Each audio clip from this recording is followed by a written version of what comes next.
that 28. Oh, that's right. So won 3, lost 2, and then was eliminated AFC Championships. The Colts. Then when I was with the Jets with you guys in '98. Yep. All right, guys, we're going to start right now. So thank you for joining us today for the media availability with NFL Network analysts Willie McGinest, Terrell Davis, and Scott Pioli.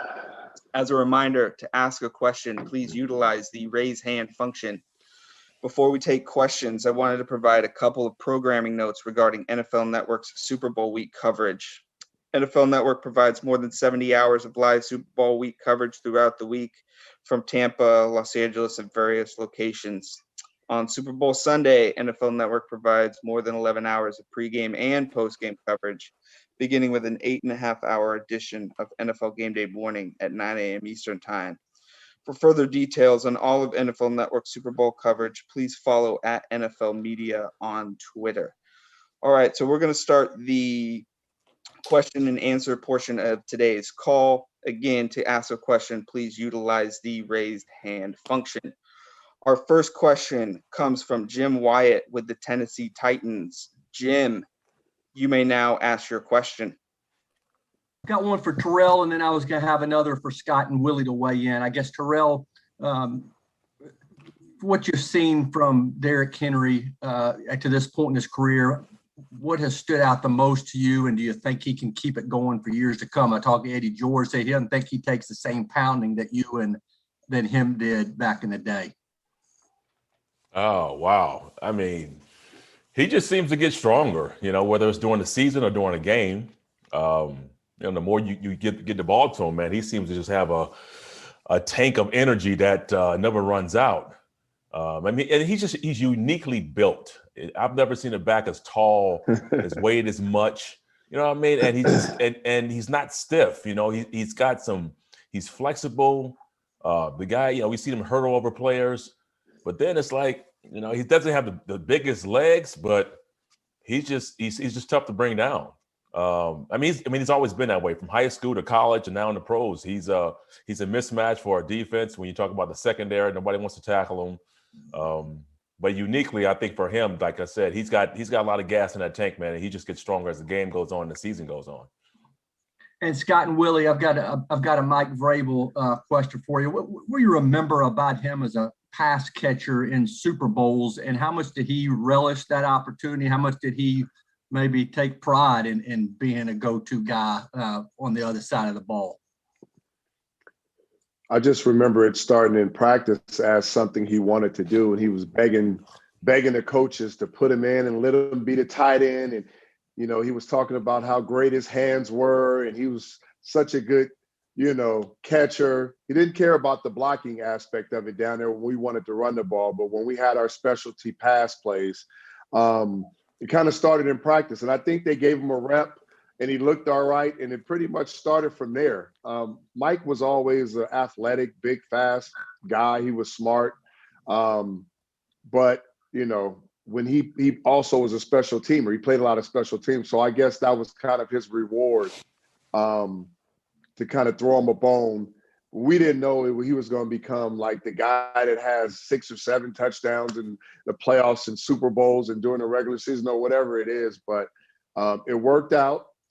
He definitely was reliable and made the big plays in the big games. So we couldn't mess with him after that, man. He proved his point. Yeah, and I couldn't say anything then, but I could say it now because he tried working it into his contract. He wanted more money for those guys, right? That was Vrabel. And so I was like, yeah, that's okay. But he also didn't like the fact that our quarterback was a Michigan guy and getting way too much attention. He had to bring Ohio State back into the limelight somehow through that. But yeah, Mike was a very athletic player, particularly he was a kind of a DN and /5 technique, 3 technique at times in college. And in college, played with his hand in the dirt. So people didn't realize his athleticism. But Willie, you bring up a great point. When he started playing on special teams, for a guy that was as long and rangy as him, he actually did a pretty good job in space. And but once he got a little taste of that, like you said, in practice, and he won in the game, then once he got one in the game, it was like it was over. It was all the time. And then he tried to put it in his contract negotiation for how many touchdown catches he has. Did I have an incentive for that? Next question comes from Andrew Callahan with the Boston Herald. Andrew, you may now ask your question. Hi, this is a question for Scott, and thanks everybody for taking the time here today. Scott, when you look at the Patriots roster as it's currently constructed and understand who should be available here in just over a month in free agency, what's your best guess as to the general approach here that they'll take to kind of reload in 2021? Yeah, again, I've been gone for so long. I'd say this, Andrew, if they see a player that they think can improve their football team, whether it's a starter on one of the offense or defense, they're going to, and they can afford it, they're going to go after it. But I think that I know one of the biggest parts of free agency was always trying to find a way to hang on to the good players that you had. That wasn't always possible, unfortunately, as Willie can attest to. But again, to me, as silly as it sounds, they're just going to try to upgrade every place they can on their roster that they feel they need to do it. Again, I've been gone so long, it's not like I have any insight into their current thinking.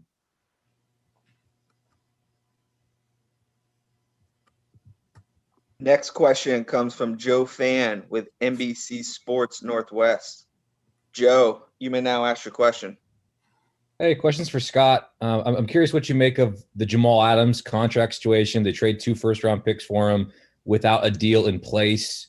I think probably common belief is that he won't play a snap on his 5th-year option. What do you make of the trade without a contract? Where they're at now? Does Jamal Adams hold all the cards? And where does this thing go from here?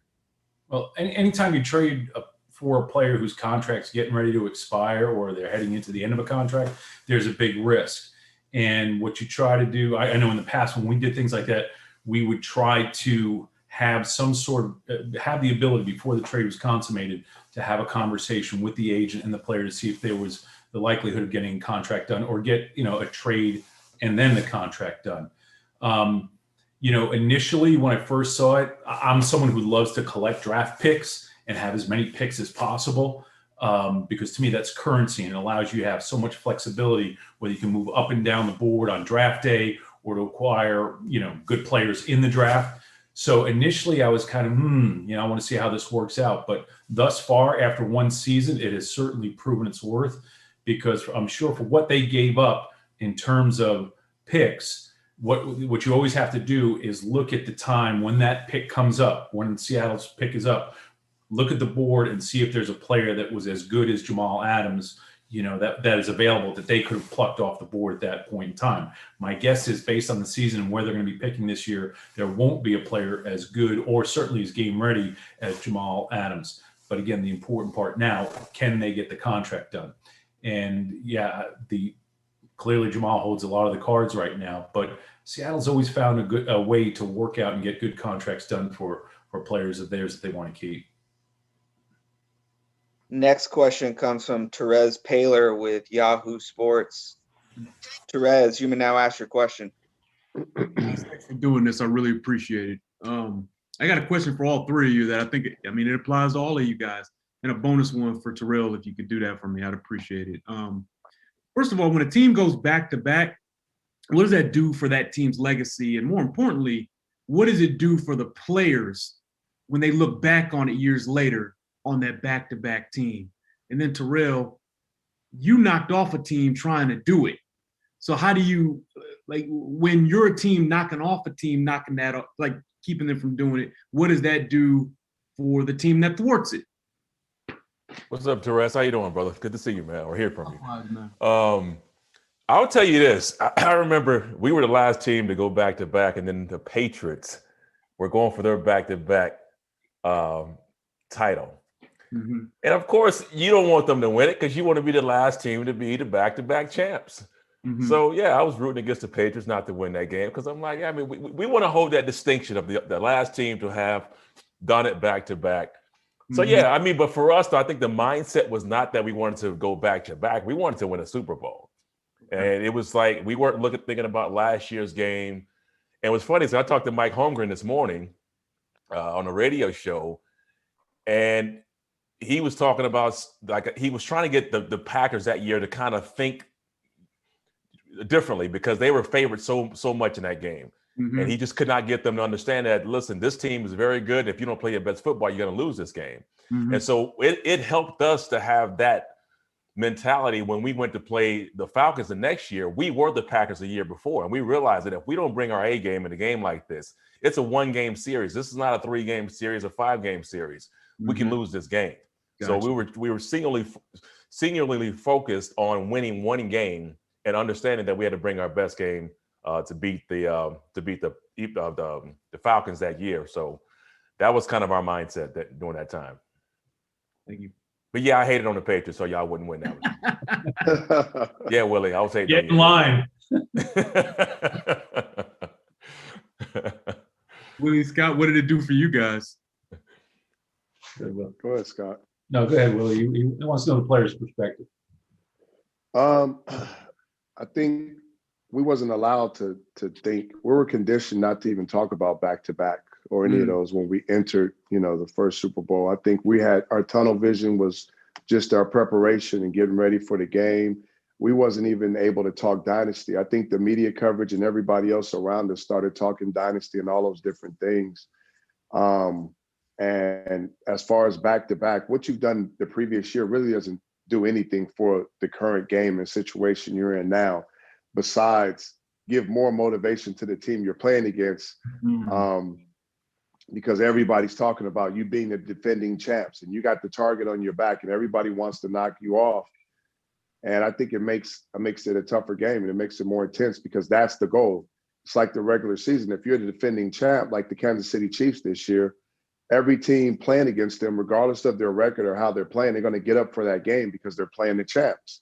And that's just what you carry into it, especially when you make your way back to another Super Bowl. The focus is all about that game, because it's a different team, different staff, different players, everything's totally different. It just makes you pretty much more comfortable with the logistics side of it because you know how it's supposed to happen as far as the travel, the family, the hotel, practices. So you have a comfort level there.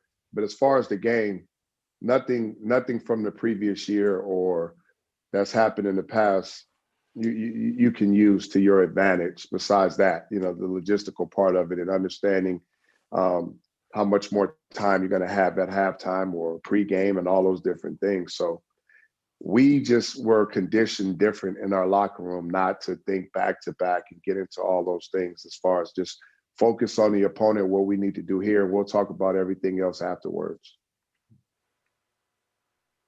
Yeah, and I would echo very much what Willie said. It was just part of the culture of how the approach was to things. It was the locker room. Again, to me, it started with the locker room because we were very much a locker room led football team because of the leadership that we had in there. And it was throughout the entire football operation. I think outside of the football operation, there was certainly more talk about, from marketing, sponsorship, the business side. But, we never really thought about the sale part. It was just wondering about, or, concerning ourselves with the next game. And I'll say this, in the moment, even when it happened back to back, I don't know about you, Willie, but I know from what my role was, right? Because every single one of us had different roles and different jobs to do. And once the Super Bowl ended, there was the anxiety from the personnel department that we were 5 to 6 weeks behind everybody else. Getting ready for the draft, getting ready for free agency. So at that moment, even when we won back-to-back, it didn't really, you hear about it, but you're on to the next thing. And I'll say this, now, all these years later, I think it becomes the back-to-back thing becomes much more of a reflection, when you look backwards and you get older and then you look at it in its totality in the sense that you see how difficult it is and how difficult it was. And you have an appreciation for all the people that were involved, right? Because what happens, unfortunately, is in that moment, so many people are singled out for what their role was and so much attention is brought to them. But when you go back and you look at how important the roles were, when you look back at some of those games, if there were, certain key special teams plays, if they weren't made, that if Larry Izzo didn't do this, people, the win doesn't happen. If so to me, the further you get away, the more appreciation, and certainly a different kind of appreciation there is for it. Next question comes from Ryan Dunleavy with the New York Post. Ryan, you may now ask your question. Hey guys, how are you? Thanks for doing this. I have a couple Giants questions. Scott, I just heard you talking about with Jamal Adams dealing for a guy who was, you didn't have a contract in place. I'm wondering now with Leonard Williams and the Giants. They didn't get a deal done last year after the trade, and then he has a monster year and he goes to free agency. Would that scare you? Would you pay him the monster deal he got off this year? How would you feel about Leonard Williams not getting the deal done last year and now having to deal with him this year? Yeah, I'm not going to speak for the Giants and whether or not they should do a monster deal or not. But again, that's Ryan, the big, there's both sides take a risk when there's a trade and a player ends up in a new team.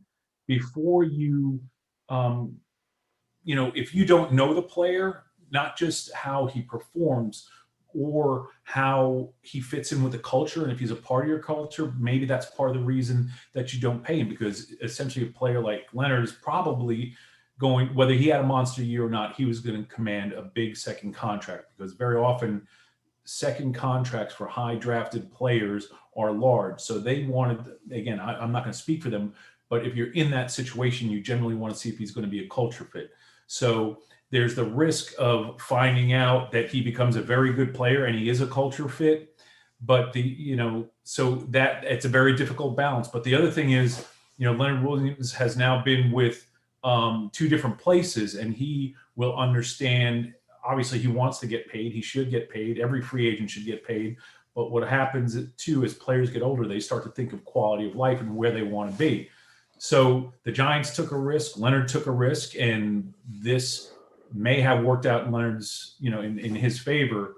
But those are the challenges that come with trading for a player in the last year of his contract. And then, thank you, Scott. And then Terrell, if you could put me in Saquon's shoes, he's eligible for an extension for the first time this year, but obviously coming off an injury. Would you want to get one done if you're him, or would you want to wait to prove I'm still the man, I'm still a top 3 running back, and then get your deal done? Yeah, I mean, that's a good question. For me, I'm trying to get it done as soon as I can. I'm trying to get that, security as soon as I can. As he knows, you're one play away from another major injury. So for me, I don't know if I would bet on staying healthy and trying to increase my value and then get the big contract. But that's just me talking. I'm not Saquon. I don't know what his camp is telling him and how he feels about it. That's just me personally. Said I'd much rather go for security and then try to, outperform that contract and try to get that second big deal. Next question comes from Nicole Yang with the Boston Globe. Nicole, you may now ask your question. Hey, Willie. There seems to be a lot of chatter lately about the Patriot way and Tom Brady versus Bill Belichick. I'm just curious for your perspective on that debate. Hi, Nicole. I just, I listen to a lot of people talk from the outside, and I think if you talk to any player who played when that culture was created and the foundation was set by ownership one, our coaching staff, our personnel, Pioli, everybody that was there, and then the players that were kept from the old regime and the new players that were added through the draft and free agency. The Patriot way is something that was created kind of really right around the 2000, the first Super Bowl, right before that season. And basically even before that, even, when we had whatever we were, 6-10 that the year before, 5 it and was 11. implement 5-11. Not that I remember those things, man. Right. I remember the bad ones, Willie. Right, 5-11. And I think there were a bunch of things that were put in place: team over individualism, preparation, wanting, our staff wanting mentally and tough players and type of character guys we wanted, guys that can do multiple things and understanding what everybody's role was and putting the team first and all those different things. And Tom, I don't think wasn't even there yet when, this culture was inserted and put in place. And I know Tom, will say the same thing I would say, Brewski would say, Ty Law would say, and anybody else that played, that it was a collective effort from everybody on every single level to incorporate the Patriot way. And you needed everybody to buy in and be invested in that for it to be successful. And, I will say this, from a player's point of view, if you don't have the players to buy in, then the system and the blueprint doesn't work. It doesn't really matter. If the players they don't buy in and they don't perform and they don't adhere to what's in place, it doesn't really matter how great your system or whatever is there. And, on the other side, if you don't have a great system and blueprint in place, you can have the greatest players and it would be unorganized, it would be undisciplined, it would be selfish, and there's a lot of other things that can infect the team. So I think it was a unique situation where both, sides came together, and you needed Belichick, like you needed Tom, like you needed Willie, like you needed Brewski, like you needed Ted, like you needed Roman, like you needed Ty, Seymour, Vince, like you needed everybody. We all needed each other equally for all this to work. And is Tom one of the great examples of Patriot way? Hell yes, because he's selfless. He puts team before himself. He doesn't care about accolades. He focuses on the here and now. He doesn't dwell in the past.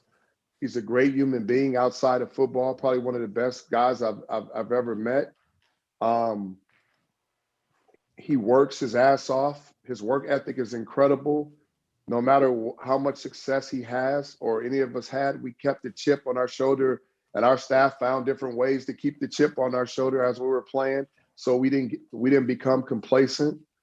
And he is a product of that system, but it was in him to want to invest in all the things that were put in place. And what I love about Tom is he's taken a lot of that and he's taken it to a whole nother level. And I think as you get older in this league, you have to do that. You got to reinvent yourself, your mindset, and you have to get more mentally tough. Your body changes, So at some point, as things start to slow down physically, the game has to get more important and pretty much more sophisticated from the shoulders up. And he's done that. Belichick, one of the smartest men I know outside of football. I mean, I've never met a coach that's taken what I've learned when I was drafted by Parcells, because I only had him a limited amount of time because he ended up leaving. All those things that was incorporated by the coach that drafted me and taken it to a whole nother atmosphere. And he's done it through different generations of players. That's what's so special. Like, I could see if you did it 2 or 3 years, 4 years, 5 years, 10 years, 15 years, I'm still going. The player has changed, the game has changed, but the consistency of what level of success Belichick has had as a head coach and his staff has not changed. I know they didn't go to the playoffs this year, but give me one organization, one owner, one GM, one coach, one staff, one whatever, to say, hey, we didn't make the playoffs in 18 years one time. How many people will take that? So when people try to divide what was put in place and what was so special, I don't jump on that bandwagon. I just know everybody needed each other equally. It was one big family. I think it still is family, but in business, sometimes things change. And I think what's special about what Tom is showing is you can take a culture, you can take a mindset, you can take something that was created and take it somewhere else. And because of the success and longevity you've had, you can get a group of men to buy into that. Not by telling them, hey, I did this in New England and I did this, just by showing them. And I think Tom has done that. And that's a big reason why the Tampa Bay Bucks are in the Super Bowl. They were talented already. they had a lot of talent on that team, but there are things, certain pieces missing. Maybe it was a mindset, maybe it was a mentality, whether they need to be closer in certain point, whatever the case may be.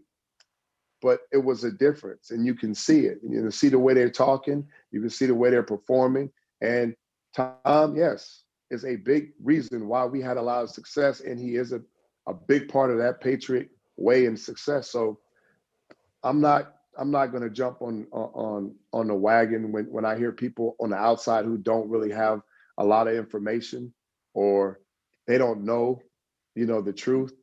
I just think there's a lot of unhappy people because the Patriots didn't make the playoffs.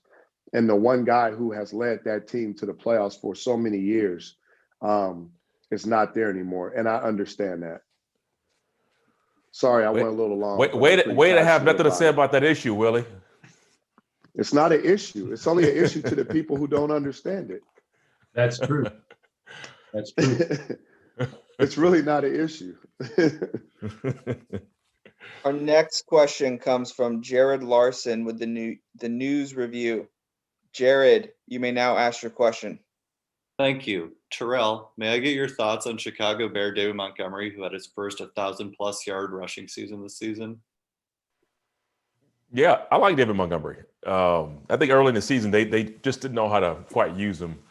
And they kind of figured out, I think, when they changed who started calling plays, I forget the guy's name.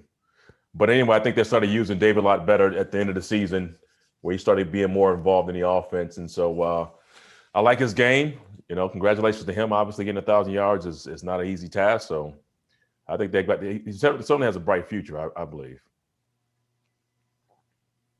Next question comes from Emmanuel Morgan with the LA Times. Emmanuel, you may now ask your question.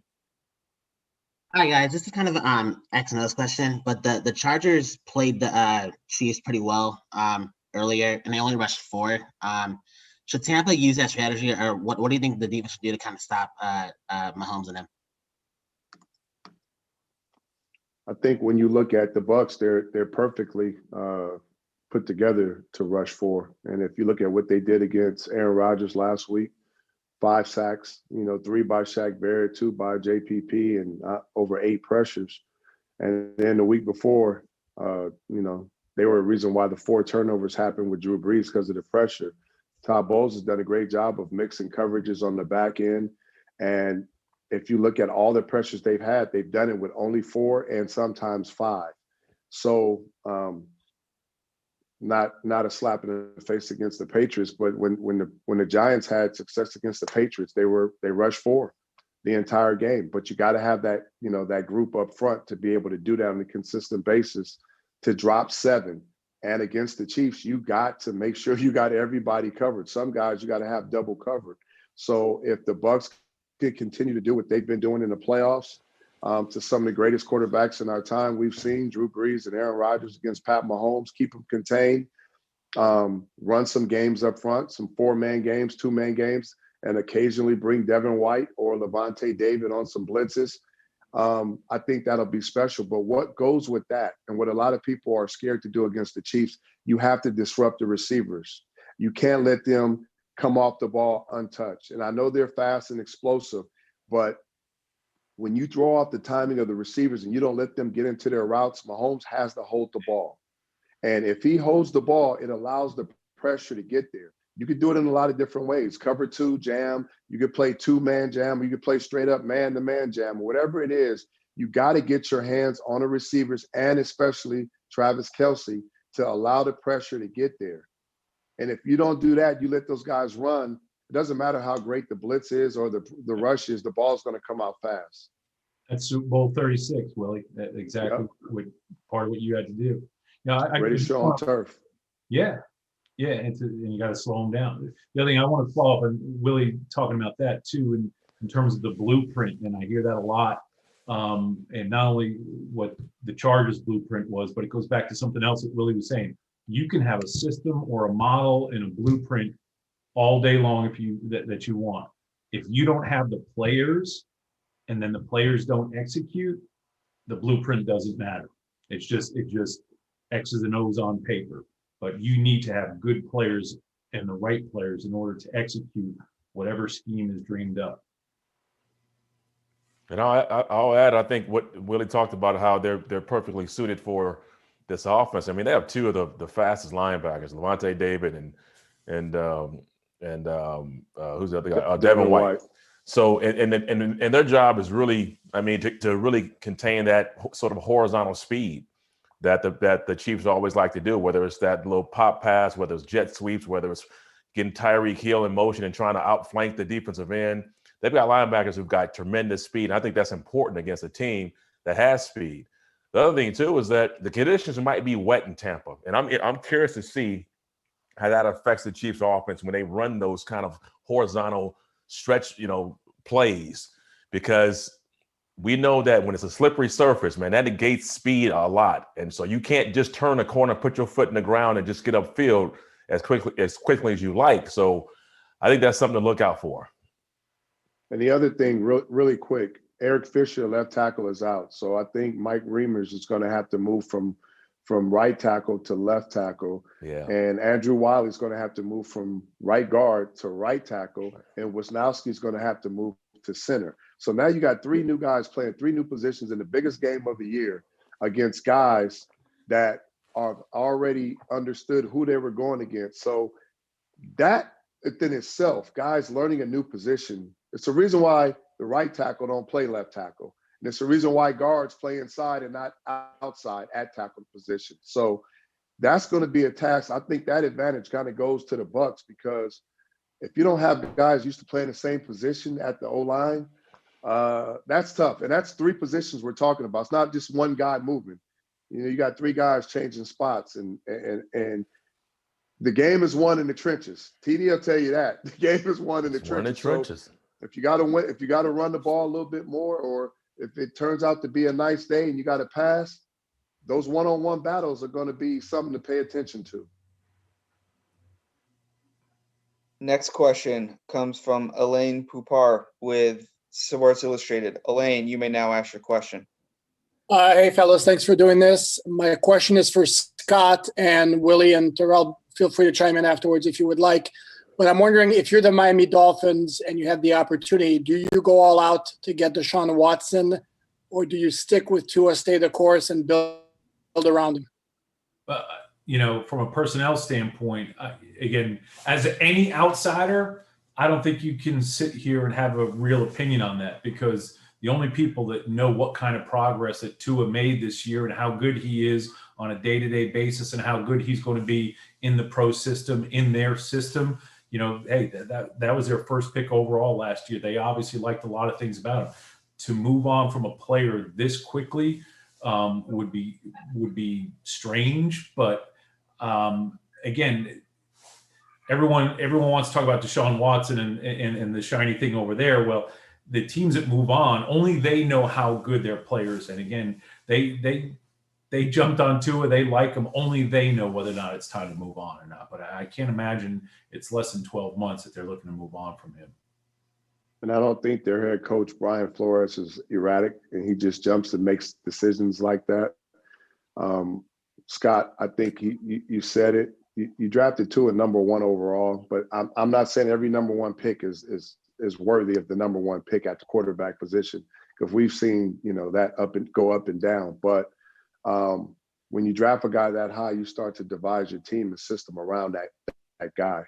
So when you have somebody of Deshaun Watson's status, possibly could become a free agent or talking trade talks, not a free agent, but trade talks, and could possibly end up on your team, I think it's due diligence to evaluate as a staff and talk about it.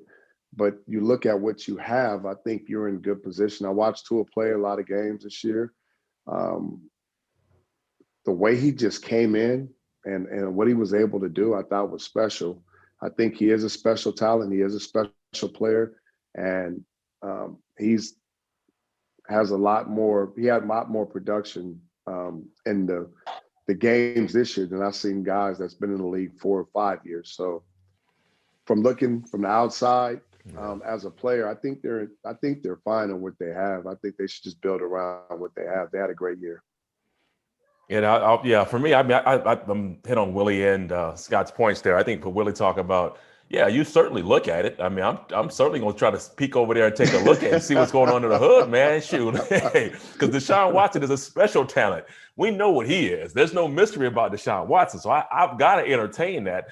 And back to Scott's point, I don't understand it from the like salary cap and draft picks and all that stuff. And I mean, that's going to be a large. If you go get Deshaun, what are you giving up if you're the Miami Dolphins? Right. I mean, you got to give up a lot. But back to Willie's point about Tua, from the outside, I thought not having a preseason, not being able to develop this young man really affected him during the season.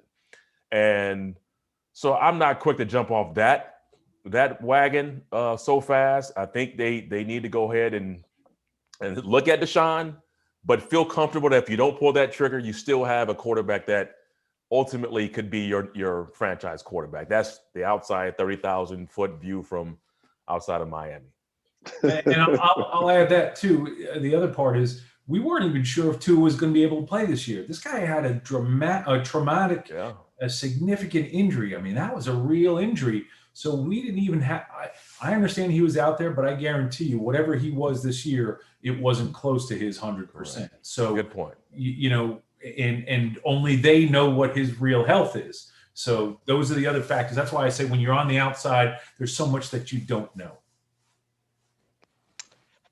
Next question comes from Marcus Padilla with the Raiders. Marcus, you may now ask your question. Hey, Willie, this question's for you. What are your thoughts on the hiring of Gus Bradley as a new defense coordinator for the Raiders? Well, I think anytime you hire a coach in the system, you have to have continuity with the GM and the head coach. And I think Gus has always been a good defensive coordinator. I've watched him over the years. He's had success in systems. And I think you got to have the right personnel, to fit that, if that's what the Raiders want to do. Raiders have been struggling defensively for the last, 4 or 5 years, trying to put it together, drafting guys on the defensive front, drafting defensive backs, and trying to figure that thing out. So you got to have a coach that's up to date with the system and what's going on now, put guys in position, evaluate that talent. I think Gus has done that in the past. He was with Seattle, right? Pioli. Yeah, Seattle, and then won a Super Bowl with. He won a Super Bowl with Seattle. So if you look at the success he had there and moving forward, he's proven that he can do it. But I just think now, to be honest, now when you're playing against a defense, you can't be one dimensional or do a couple of things. I think you got to be able to mix it up and do multiple things defensively. To throw offenses off. Offenses are so sophisticated, especially in that division you're playing in. You got a lot of talented offenses. So Gus is going to have his hands full. He's going to be challenged, but he's in a situation where he has some talent. He's got to go out and acquire more and put guys in position. Next question comes from Nate Ulrich with the Akron Beacon Journal. Nate, you may now ask your question. Hey guys, thanks for doing this. I wanted to ask you about the Browns defense because, when Kevin Stefanski and Andrew Berry came in last offseason, they really made some big splashes on offense and, those upgrades paid off. As you looked at the Browns throughout the 2020 season, what did you think of the defense and what can kind of be done if, to try to, better handle or compete with, Lamar Jackson, Patrick Mahomes, Josh Allen, those young quarterbacks who are right there with the Browns in the mix for the AFC. I mean, what can you do to build a defense for those guys other than just say, good luck? Who was that question for? Is it for me or Really, it'd be great. I would love to hear you on it, but if anybody else had thoughts, I think their defense is solid on paper. I mean, they got one of the best defenders in the game, in Myles Garrett, and then they got Richardson and Olivier Vernon. I think they got a great group of guys up front, and the linebackers, they did get better. They changed that up, and they got 2 first-rounders on the outside at corner. They drafted 2 first-rounders at cornerback. So I think when you talk about Lamar Jackson, if you got talented players, he can still make you look silly. it's about being disciplined and calling a good game and playing, playing a certain style of football against him. The Ravens want to get on the edges. They want to get Lamar on the edges. They want to break contain. His speed, his explosiveness, he's a run threat even on the pass plays, because if the receivers are covered, he's liable to take off. If you're playing man, you got to be disciplined enough to make sure guys aren't undisciplined in their rush, that they don't give them, a lane to run through.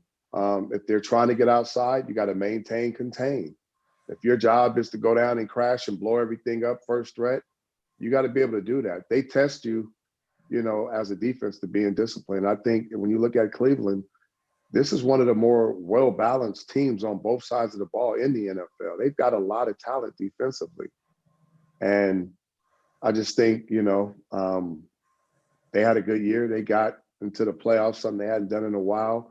But every year, every offseason, and Pioli will tell you this, they look to improve in every single position. So, they had some injuries on the back end. They got to stay healthy. They got to keep the guys they drafted high out there. They got to play at a high level. And the guys up front, the front seven, they've got to control the trenches and do their job. I'd add to that. I have great trust and belief in Andrew Berry. He is, again, everyone loves to talk about how smart he is. Yeah, he's smart, and he's a good football person too. I think what they have now is stability. And I don't mean that they're just stable in the sense that they've kept the same coach for a year and the same GM for a year. The fact is they have brought a sense of stability and in terms of their behavior in Andrew Berry and Kevin Stefanski. And I think Andrew's going to do a fine job. Again, they got picks this year. They've got money this year, so they'll go out and they'll continue to build a roster. It's not like there's no point ever when you get done, you say, okay, here's a roster, we're good to go. It is constantly in flux, and that's, I trust that Andrew's going to do a good job. Thanks, guys. Next question comes from AP Stedham. AP, you may now ask your question. Yes, this question, I have one for Scott. Hey, Scott, how you doing? Hello. Scott, I wanted to ask you about Mac Jones and what do you think are his prospects coming into the NFL? And then Willie and Terrell, I want to ask you about your alma maters, Georgia and USC. Can they get that thing going again? I can answer this quick. It's going to take them a much longer time. But, I spent time watching, I actually spent some time down in Tuscaloosa this year and watched every game that he played this year very closely from a film standpoint, not just TV scouting. And there's a lot of things I like about Mac Jones. I like his skills. I like his tools. I like his leadership. I like the fact that he was it's almost like a pro program down at Alabama. And he's been around some people, that coach hard. And I got to spend some private time with him also. And I absolutely love his personality, his leadership style. I'm telling you, he is a remarkable young man. And I think his personality and his leadership style, here's what I picked up really quick on him. He's a very, very good listener. And some of the best leaders I've seen, Willie Mack was talking earlier about Brady and a lot of things that he does. One of the things that Brady does as well as any quarterback that I've ever seen and leader is he listens. And he doesn't just hear you, he listens very carefully. And I think Mac, I'm not comparing Mac to Tom Brady. I'm just saying he has a similar skill in that sense where he's a good listener and then can communicate with his teammates very well. And he's got a great deal of humility. So I'm really encouraged. I think he's a player that we're going to see continue to rise this year. As we get to the draft. Go ahead. Let's see. I told somebody they can recruit by bicycle out there, right? We can, man. And I think it starts there. We got to be able to win our own backyard. Right. And I think that's something we're starting to do. We got a couple of really, really good players coming out of there. Corey Foreman being one of the top the defenders, the number one defensive player in the country, coming from the DN linebacker position. Had a chance to spend some time with him. But we've got to get back on track. And the one thing I'll say about SC, is it's not about Pac-12 championships. It's not about, just winning, beating UCLA anymore and Notre Dame. And I know things were different this year because of COVID and games played and all that. We were supposed to play Alabama. But that's the goal. That's where we want to be. Our team is led by Clay Helton. There's been a lot of changes the last few years. And, I just think that we need to, we started to this year show a lot of character by coming back in a lot of games. But my goal as an alumni and as a player is to be in the playoffs. And the Pac-12 championship and all those things are just something you grab along the way. So the expectations is high. There's a lot of changes, a lot of new personnel, coaching staff pieces and recruiting and things that, that are being put in place, that have been put in place. And we got to win recruiting. We got to get stronger, more physical in the trenches on the both sides of the ball, O-line and D-line. And we got to get back to, to playing SC ball. And the goal is playoffs, national championship. I personally just don't want to accept anything outside of that. Yeah, rightfully so. Rightfully so. Terrell, he's giving you some help. JT Daniels over there, USC. Thank you very much. We'll take him. We'll take Cali kid. Yeah. I don't know. It was a bizarre year, man. Just because of COVID, it was just weird. Not playing a regular schedule, only playing the SEC schedule. And Georgia's thing is always they're in their conference. They got the Bamas, you got the LSUs, you got the Floridas, you still got. We've gotten to the mountaintop a few times. SEC championship, I believe 3 times, and just in 1-1 and not being able to take that final step. So we've been knocking on the door, as Willie talked about. We're winning the recruiting battle. We're getting good recruits. We just got to find a way to finish it, man. And some of these games, we've lost the trenches. When we played Bama, they wore us down in the trenches. We didn't have the depth there. So right now for us is kind of just retool, man, and hopefully sooner rather than later we'll be back in the in the tournament. And as Willie talked about, man, it's about winning national championships, man. We haven't won one since 1980. I'm starving for one, man. It's been a long time. It's been a long time. I know you wanted to hear about the Central Connecticut program. Yes. Hit that offline a little bit later on. All right, so that concludes today's media availability. Thank you, Willie, Scott, and Terrell for your time today. And thank you, media, for joining. Again, this Sunday, Super Bowl Sunday, NFL Network's coverage begins at 9 a.m. Eastern time with NFL Game Day Morning. Thanks again, and hope the rest of you have a great rest of your day. All right, see you guys later, man. Thanks. Thanks, guys. Andrew, appreciate you taking care of that. See you guys.